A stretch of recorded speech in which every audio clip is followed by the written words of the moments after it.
Alright guys, today we're taking a look at the Samsung Galaxy A32 here. This is a mid-ranger, one of the latest from Samsung. Let's check it out, see what it's all about, get my first impressions of it, see what we got here. Just manuals, that's pretty much it. No case, I'm assuming. Okay. Oh, it does, oh wait, no, that's not a case, never mind. So no case, let's get the plastic off here. 300 bucks. I'll put the link in the description for you guys.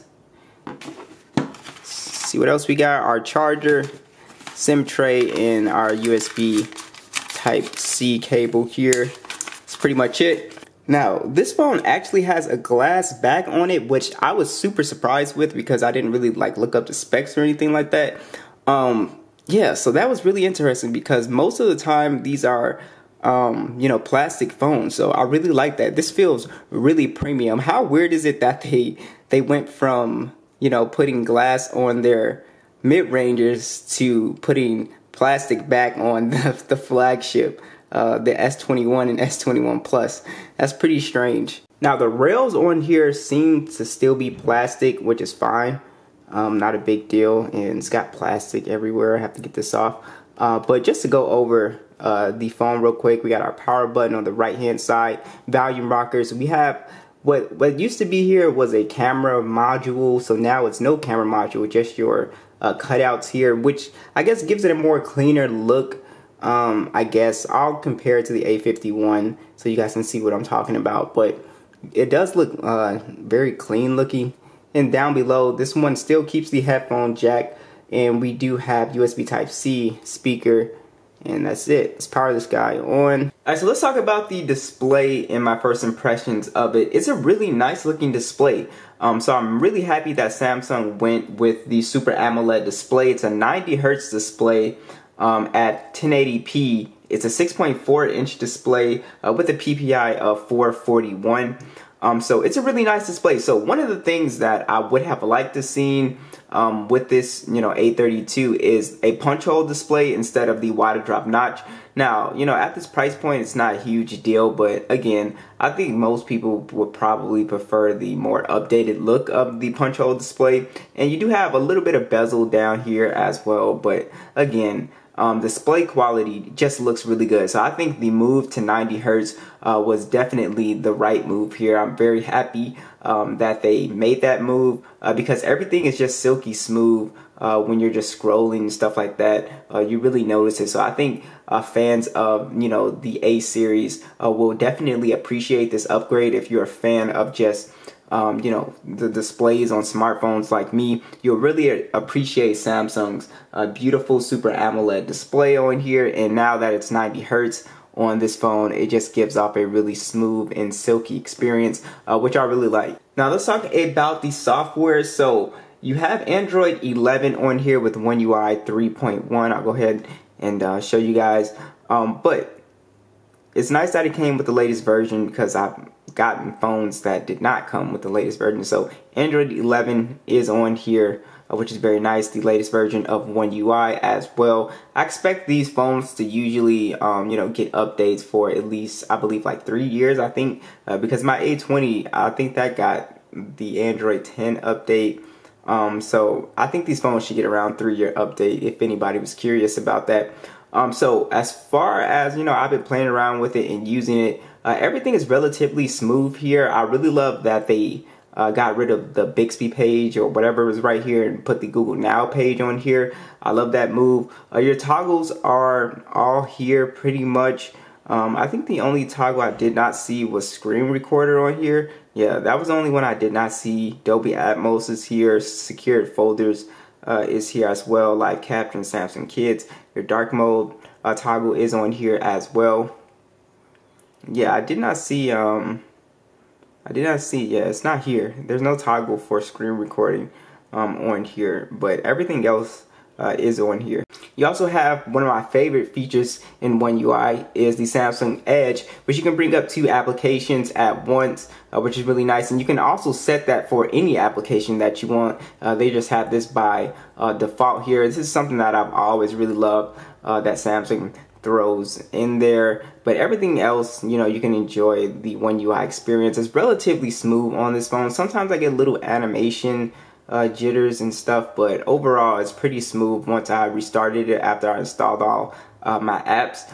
Now your pop-up view, and you can also lock applications into the RAM. So I like One UI. I think it's gotten very clean, you know, over the years as well. So the A31 has a Helio G80 processor and Mali G52 GPU. You also have 128 gigs of RAM on the model I have and 4 gigs of RAM, but there is a 64 gig model as well.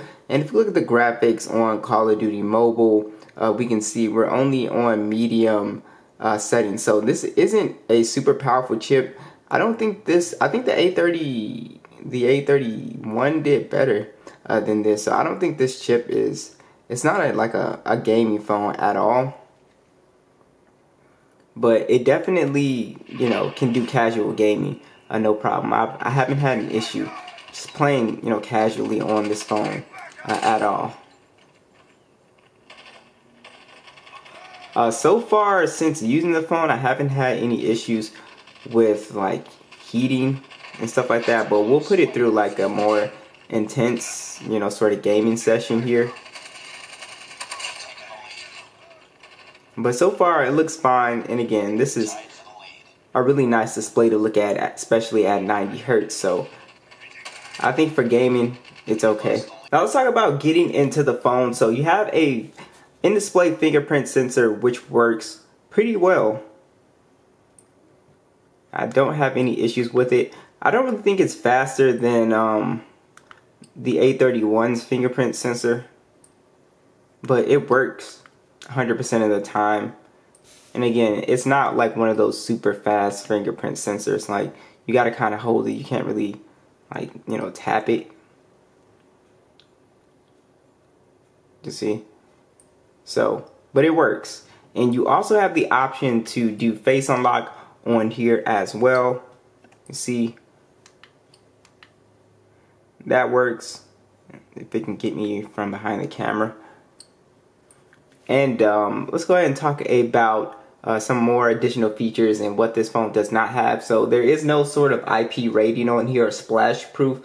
So do note that. There is NFC on here as well, which is really nice. So if you use mobile payments, that is here for you. You only have a single firing speaker on here, so it would have been nice to, you know, have you know, stereo speakers. A lot of phones, well, some phones at this price point, like some of Xiaomi's phones, they're now putting stereo speakers. Motorola had a stereo speaker in the G8. So it would be nice for Samsung to sort of add that on their sort of budget mid-rangers. But let's go ahead and see what this sounds like max volume.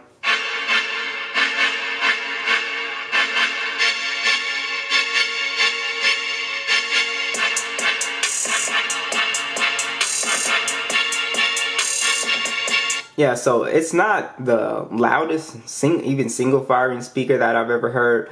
And you know, the reason why I say I like stereo speakers is because it's easy to cover this you know, speaker right here. Like, it's easy to put your hand over it. So, you know, I always prefer stereo speakers, but the single firing speaker on here sounds fine. It's no issue. It's not distorting. Has a little bit of thump to it as well. It's okay for a single firing. Nothing, you know, too fancy here. Let's talk about the cameras on here. So you actually have a quad camera set up, a 64 megapixel standard, 8 megapixel ultra wide, 5 megapixel macro, 5 megapixel depth, and 4K video, along with a 20 megapixel selfie that shoots in 1080p. I was very, very impressed with the image quality that the A31 was putting out here. It was very good. So for cameras, I think this is a really good phone. Dynamic range was pretty good on this phone. Detail was really solid as well. And color reproduction was really nice, very vibrant looking colors. Now I will say images do get a little bit soft if you put it in like a low light situation. Then the images aren't really that, you know, they're just kind of soft. But any kind of, like, you know, just regular good lighting or any like bright lighting, you'll get really nice looking shots. White balance was really on point too with here. I did notice that the ultra wide had less detail, noticeably less detail than the standard camera, like always with most of these cheaper phones. But yeah, it was just a really solid performer when it came to cameras. The portrait mode was really nice in here, as well as the selfie camera. It was just an overall just really nice cameras. Macro camera was really fun to play with as well. That actually takes some pretty good shots too. So I really like the cameras on the A31. I'll go ahead and let you guys hear the audio and see the video. Here's the video, guys, and it's kind of windy outside here. To give you guys an idea what the mic sounds like. You can also pause the video from the camera app and also take a picture as well.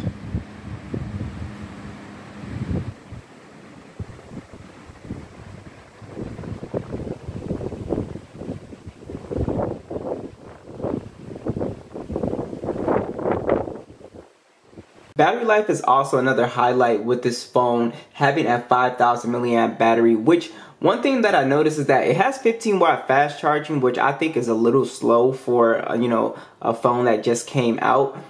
So anything, I feel like phones coming out should at least have minimum of 20 watts and up. I think 15 watts is just a little too slow for such a massive size battery. But the 5,000 milliamps will give you around 7 hours of screen on time. So this is 100% an all-day phone for sure. So you'll get very good battery life on this phone. So first impressions of the A32. It's a very good phone. And I'll catch you guys in the next video.